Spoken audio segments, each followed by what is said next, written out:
بھائی کہوں ہے وہاں ایک غریب باپ ہے، چھوٹی بچی ہے، ساتھ لے کر نا عید سے ایک دن پہلے نکلا تو بچی نے نا جانور دیکھے نا تو باپ سے معصومیت سے کہنے لگی ابا عید والے دن ہم بھی گوشت کھائیں گے؟ اللہ تو باپ نے اپنی بیٹی کو تسلی دے کر پتہ کیا کہہ رہا ہے، تو پتہ نہیں ڈاکٹر صاحب اور ماسٹر صاحب مصروفیت کی وجہ سے بھول گئے ہوں، آپ خود جا کے پتا کرا۔ اب غریب باپ گیا ڈاکٹر صاحب کے دروازے پہ، دستک دی، ڈاکٹر صاحب نے دروازہ کھولا، بڑی حقارت کی جگہوں سے اور بڑی حقارت کی بولی بولی، پتہ نہیں کہاں سے اٹھ کے آ جاتے ہیں گوشت لینے کے لیے، دروازہ بند۔ بڑے بوجھل قدموں کے ساتھ ماسٹر صاحب کے دروازے پہ پہنچا، دستک دی۔ ماسٹر صاحب کا بھی رویہ ڈاکٹر صاحب سے کچھ کم نہیں تھا، لیکن اتنی مہربانی کی کہ چند ہڈیاں اور چربی اور دوسرا وہ آپ پتہ نہیں اس کو کیا بولتے ہیں وہ شاپر میں ڈالے اور تھما دیا، لے دو، یہ صبح صبح گوشت لینے کے لیے آ جاتے ہیں۔ باپ بڑے بوجھل قدموں کے ساتھ اپنے دروازے پہ پہنچا کہ اب بچیاں پوچھیں گی تو کیا بولوں گا؟ بچیاں تو اسے انتظار میں تھی۔ دروازہ کھولا، بچیوں نے پوچھا ابا گوشت لائیں؟ تو ابے کی چیخیں نکل گئی۔ بچیاں دامن پکڑ کے نہ رو کے کہنے لگی ابا آپ کو کس نے بولا؟ ہم نے تو گوشت کھانے ہی نہیں۔ آپ نہ روئیں، بیٹھ جاتے ہیں۔ تھوڑی دیر کے بعد ایک جانے والا گوشت لاتا ہے، 2-3 کلو لاتا ہے، آ کر دیتا ہے، بھائی صاحب وہ میرا بھائی بھی تھا گاؤں میں، اس نے بھی بھیج دیا تھا، ہم نے بھی قربانی کی ہے، سوچا ہم سے تو یہ ختم نہیں ہونا، آپ کے بچے ہیں آپ کو دے دیتے ہیں۔ گوشت دیا، بچوں نے کھایا پکایا۔ تھوڑی دیر کے بعد اتفاق سے طوفان آتا ہے، بڑا شدت کا۔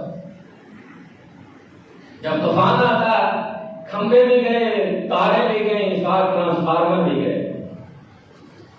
آپ سوچ رہے ہوں گے نا کہ اتنا طوفان ہم نے نہیں دیکھا، میں نے دیکھا 2014 میں یہ ایڈمرالہ کے ساتھ گاؤں میں وہاں طوفان آیا، اتنا طوفان آیا کہ لوگوں کے چھت لنگر والے سارے اڑ کے سروس موڑ پہ جا کے گئے، لوگوں کی ٹریکٹر ٹرالیاں یوں اڑ کے درختوں پہ لٹکی ہوئی تھی جیسے شاپر ہو گئے۔ جاؤ جانا آج بھی جا کر ان سے سوال کرو، وہ بتائیں گے کہ ہاں طوفان آیا تھا۔ طوفان آتے ہیں جب ہمارے عمل بگڑ جاتے ہیں نا تو میرے طرح کے طوفان آتے ہیں۔ اب کیا ہوا؟ طوفان آیا، 2 دن بجلی بند رہی۔ کتنے؟ 2 دن۔ آخری جملے بڑی توجہ طلب، 2 دن بجلی بند رہی۔ 2 دن کے بعد وہ غریب باپ اور بچی کو ساتھ لیا، باہر نکلے۔ جب باہر نکلے نا تو ڈاکٹر صاحب بھی گوشت اٹھا کے باہر پھینک رہے، ماسٹر صاحب بھی گوشت اٹھا کر باہر پھینک رہے ہیں اور کتے اس پہ جھپٹ رہے ہیں۔ پتا نا بچے تو غیر سیاسی ہوتے ہیں نا، بچے تو معصوم ہوتے ہیں، پتہ ہی کوئی نہیں ہوتا۔ ننھی بچی بڑی معصومیت کے ساتھ بڑی توجہ طلب دل پہ لکھنے والے ہیں، بچی پوچھتی ہے ابا انہوں نے قربانی کتوں کے لیے کی تھی؟ پتہ نہیں میں سمجھا سکا مجھے نہیں کہ ابا نے قربانی کو کیا واسطے کی تھی؟ تو خدا را قربانی اللہ کی رضا کے لیے اور غریبوں کے لیے۔ سارا سال وہ مالک دیتا نہیں، کھاتے نہیں ہیں، کبھی اس نے بھوکا سونے دیے؟ کیا سارا سال وہ گوشت نہیں دیتا، طرح طرح کی نعمتیں نہیں دیتا؟ اگر ایک دن آتا ہے کہ جن کے گھروں میں پورا سال گوشت نہیں پکتا، ان کے گھر میں بھیج دو تو ہم کو بھیج دیں گے ان کے گھر جنہوں نے پہلے قربانی کی ہوتی ہے۔ کیوں؟ ناراضگی ہے، باہر میں نہ جاتے رشتے دار جنہوں نے خود کی ہوئی ہے، پھر گوشت ان کے گھر میں بھیجیں، نہ بھیجیں تو ناراض ہوتے ہیں، تو ہونے دو۔ ان کے گھر میں بھیجو جن کے گھر میں پورا سال گوشت نہیں پکتا، قربانی ان کے لیے۔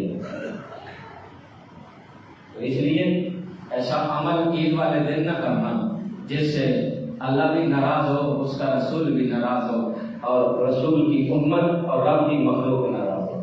اللہ تعالیٰ عمل کی توفیق عطا فرمائے۔ عید الاضحیٰ کی نماز انشاءاللہ عزیز ٹھیک 8 بجے آپ کی اس مسجد میں پڑھی جائے گی. تو باقی دوست احباب جو کھال ہوتی ہے